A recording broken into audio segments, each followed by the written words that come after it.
सवाल कयो आहे मुहम्मद, उहो त चए त अगरि कोई निमाज़ पढ़ी रहियो आहे पंहिंजे घर में या टाइम मुताबिक़ कंहिं ज़मीन ते, अगरि उन निमाज़ी जे अॻियां को ॿारु या जानवर गुज़री वञे त उहा निमाज़ कामिल आहे या वरी पढ़े, छो त के चवनि था त उहा निमाज़ न थींदी। बिस्मिल्लाहिर रहमानिर रहीम। के निमाज़ी जे साम्हूं ॿारु, मर्द या जानवर या औरत गुज़री वञे त निमाज़ ते को बि फ़र्क़ु न पवंदो, निमाज़ कामिल आहे, निमाज़ थी वेंदी।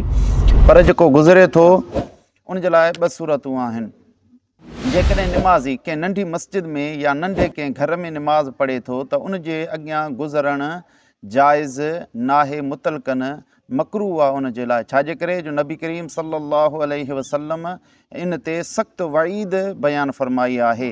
जीअं बुख़ारी शरीफ़ जे अंदरि हदीस मुबारक हुआ, अबू जुहैम रज़ियल्लाहु ताला अन्हु खां रिवायत आहे, उन चयो त रसूल अकरम सल्लल्लाहु अलैहि वसल्लम फ़रमायो, लो यअलमुल मारु बैन यदिल मुसल्ली माज़ा अलैहि। जेकॾहिं निमाज़ी जे साम्हूं गुज़रण वारे खे ख़बर पए त इन जे अॻियां गुज़रण में केतिरो गुनाह आहे, लकान ऐं यकिफ़ अरबईन ख़ैरल लहू मिन ऐं यमुर्र बैन यदैहि, त उहो 40 ॾींहं या 40 महीना या 40 सालनि ताईं उन जे लाइ बीहणु वधीक बहितरु आहे उन जे साम्हूं गुज़रण खां।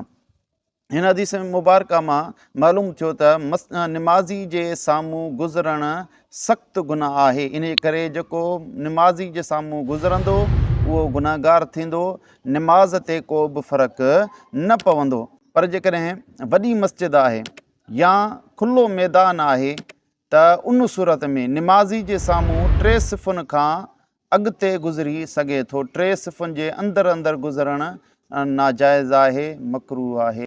अहिड़ी तरीक़े सां फ़तावा शामी जे अंदरि आहे। अल्लाहु आलम बिस्सवाब।